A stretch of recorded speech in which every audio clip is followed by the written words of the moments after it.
Kami akan segera menghubungi Bapak Sutioso selaku mantan Kepala Badan Intelijen Nasional yang juga salah satu rekan dekat almarhum Tri Sutrisno. Selamat siang Pak Sutioso. Siap. Sudah siap aku. Ya, selamat siang Pak Sutioso. Selamat siang. Ya Pak Sutioso, kami segenap kru iNews yang bertugas mengucapkan berduka cita sedalam-dalamnya atas meninggalnya rekan Bapak Tri Sutrisno. Dan mungkin satu bangsa Indonesia ini kehilangan sosok Pak Tri Sutrisno. Dan Pak Sutioso pasti sangat mengenal beliau. Lalu bagaimana Bapak mengenal sosok Tri Sutrisno di mata para prajurit mungkin ketika itu? Dan apalagi terlebih lagi menjadi seorang panglima ABRI ke saat itu. Ya. Jadi innalillahi wa inna ilaihi raji'un. Kita semua doakan semoga almarhum Pak Tri bisa diampuni dosa-dosanya, diterima amal ibadahnya, dan ditempatkan di sisi Allah Subhanahu wa Ta'ala. Memang bro, saya sangat terkejut pagi ini ya, karena saya olahraga, nggak nonton TV. Selesai olahraga begitu buka TV langsung ada siaran live tentang meninggalnya beliau. Sungguh sangat terkejut. Memang saya cukup dekat dengan beliau ya, bahkan sejak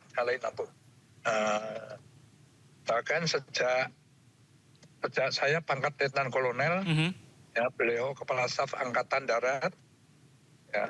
Pada saat grup 1 Serang saya dipindah ke Ujung Pandang, grup 3 itu mulai disitulah aku kenal beliau. Nah, perkenalan itu menjadi lebih akrab lagi pada saat jadi Pangdam Jaya. Beliau sudah jadi wapres ya. Jadi sering saya ngantar di airport kalau mau ke luar daerah atau ke luar negeri, saya antar di Halim, nanti jemput juga di situ, melaporkan situasi di Jakarta, selalu begitu. Nah, lebih akrab lagi saat saya ini gubernur, gitu kan, dari gubernur. Jadi beliau tuh sering sekali gitu ke rumah kediaman saya itu. Ya kebetulan kan dekat Purwakarta sama saya di Taman Suropati gitu. Jadi di lingkungan alumnus AMN, beliau itu adalah sebagai penjuru lah gitu ya. Penjurunya penjuru kita semua, sebagai panutan kita semua. Jadi kalau ada masalah-masalah yang nyangkut nasib negara dan bangsa ini, selalu jadi sentral kita beliau gitu. Ya. Dan beliau itu memang akrab, mungkin bukan sama saya saja, sama adik-adik juniornya itu selalu akrab. Lah khusus dengan saya itu kalau bicara itu pakai bahasa Jawa Surabayanan itu kan. Jadi sangat mengesankan, aku suka kebingungan karena aku Jawanya juga terbatas Kromo Inggilnya kan. Jadi begitu akrabnya, sering sekali datang, kadang-kadang tiba-tiba makan di rumah gubernur gitu. Jadi sudah sampai itu. Dan puncaknya saya seperti setengah dipaksa gitu untuk mimpin partai PKP itu ya, desutan para senior, ya saya terima aja karena perintah Pak Tri. Ya, saat saya ke pimpinan PBSI, Bulu Tangkis Indonesia, kosong, aku juga didatangi agar aku bisa memimpin organisasi itu. Padahal aku sudah memimpin basket, akhirnya saya lepas, saya kasihkan Erik, saya memimpin badminton. Lah terakhir sekali adalah beliau katakan memerintahkan saya begitu kan untuk nyalon presiden gitu tahun 2009 lah gitu. Nah, tapi dengan segala pertimbangan, walaupun beliau terlibat langsung, akhirnya saya mohon maaf untuk dibatalkan saja itu pertemuan. Jadi banyak sekali kenangan saya sama beliau itu sudah benar-benar sudah kayak kakak adik gitu hubungannya itu. Pak Sutioso. Dan saya sungguh sangat kehilangan dengan peristiwa ini. Oke Pak Sutioso, ini Pak Sutioso sangat dekat sekali dengan almarhum ini. Kenangan apa atau momen apa yang paling berkesan dan hingga saat sekarang masih menempel? Yang sangat berkesan.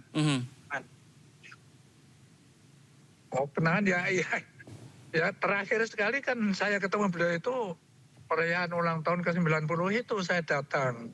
Tetapi karena aku juga ada acara yang nggak bisa tinggalkan, saya mendahului, selesainya belum selesai, udah ketemu, udah salaman, udah makan, aku pulang dulu. Nggak pernah dengar beliau masuk ke RSGS, saya nggak pernah dengar. Gitu. Oke, Pak Sutioso, ini kan latar belakangnya sama, ABRI dengan almarhum ini. Kalau Bapak lihat seperti apa sih gaya kepemimpinan almarhum ketika itu? Apa benar katanya almarhum ini nggak pernah marah orangnya? Nggak pernah marah.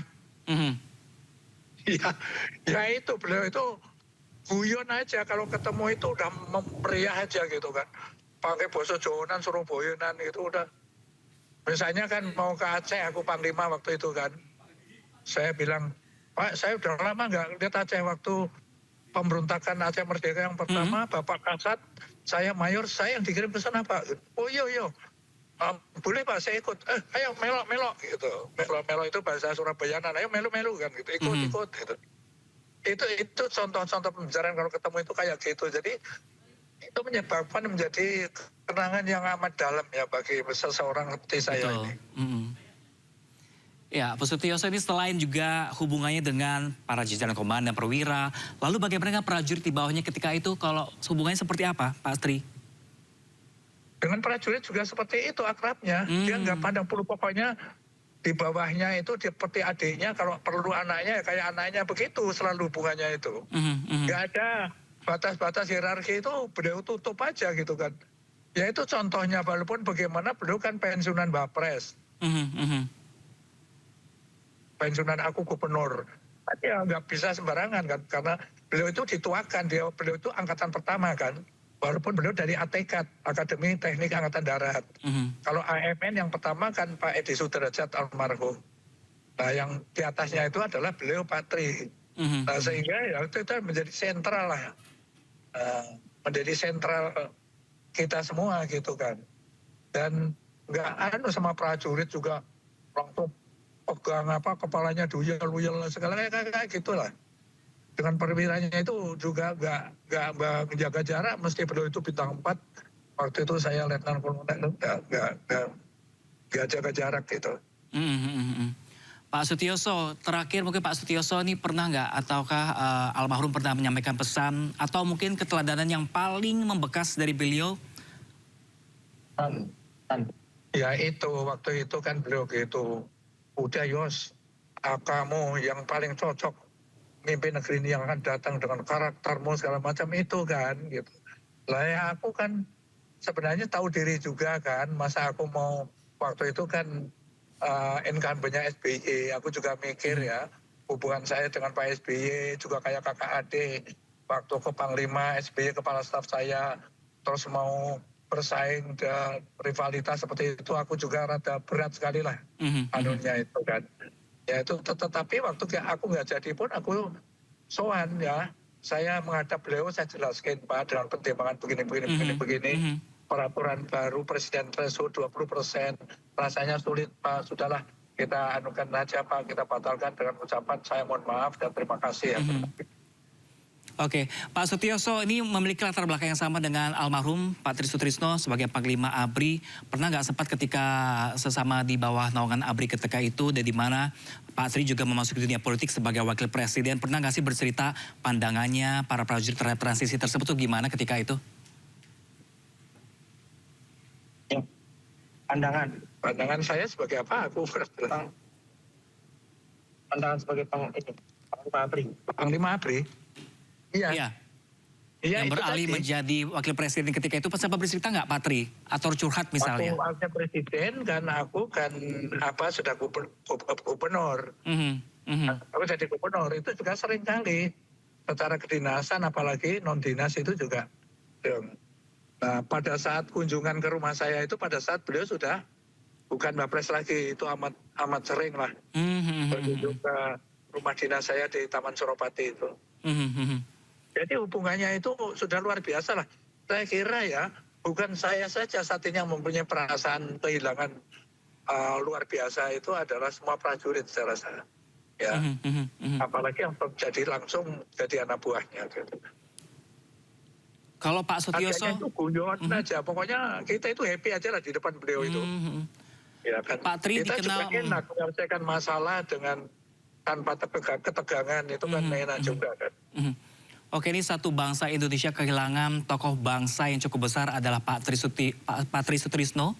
Kalau Pak Sutioso melihat ini, apa sih sifatnya tidak dimiliki orang pemimpin-pemimpin lainnya selain Pak Tri? Apa yang paling sangat berkesan dari Pak Tri? Kepemimpinan, jiwa kepemimpinan seperti apa yang dia miliki? Pimpinan. Ya, sifat-sifat pemimpinannya itu yang sangat inilah benar-benar dia atau beliau itu sebagai seorang bapak ya, sebagai tempat kita bertanya, sebagai seorang komandan, juga sebagai seorang ayah yang memperlakukan anak buahnya itu akrab semualah, nggak ada pilih kasih gitu kan. Ya, lalu beliau juga seseorang yang cukup jelas kalau memberikan petunjuk-petunjuk itu. Misal waktu yang paling berkesan kepada saya pangkat Letnan Kolonel, saya diberi tugas untuk melakukan likuidasi grup 3 Kopassus, jadi Brigade 3 Kostrad, itu yang paling berkesan kepada saya karena menyangkut masa psikologis anak buah satu brigade itu nggak sedikit ya, dan mereka itu ada rasa kecewa yang luar biasa pada prajurit itu, dan belum memberikan waktu saya 2 tahun gitu, tetapi saya 10 bulan saya sudah melapor beliau bahwa sudah siap untuk itu. Paling terkesan dalam hidup saya itu waktu saya Letnan Kolonel, beliau Kepala Staf Angkatan Darat itulah. Oke, Pak Tri, sebelum mendengar kabar duka ini, pertama kali menerima dari mana Pak Sutioso? Saya tidak dengar apa-apa, makanya aku terkejut habis olahraga, terus istirahat sambil nyetel TV loh, tiba-tiba kok live, beliau meninggal, wah terkejut luar biasa aku. Dan gitu, karena terakhir ketemu beberapa bulan waktu ulang tahun beliau ke-90, itulah yang terakhir aku ketemu gitu. Ini Pak Sutioso sedang dalam perjalanan untuk ke rumah duka kah? Iya, saya menuju ke sana sekarang, ke Purwakarta. Kalau terakhir ketemu dengan Pak Tri ketika itu, kapan? Ya itu, ulang tahun ke-90 di 21, bioskop 21 itu. Di sana aku ketemu terakhir itu, ulang tahun ke-90 beliau. Apakah waktu itu almarhum sempat juga bercerita tentang kondisi kesehatannya? Ketemu saya itu selalu dirangkul, diciumin pipi saya. Oke, baik. Baik Pak Sutioso, kami kembali berduka cita atas wafatnya Wapres ke-6 RI yang juga sahabat Anda, Pak Sutioso. Terima kasih Pak Sutioso telah meluangkan waktunya sambil dalam perjalanan menuju ke rumah duka. Terima kasih banyak Pak Sutioso, hati-hati di jalan, terima kasih.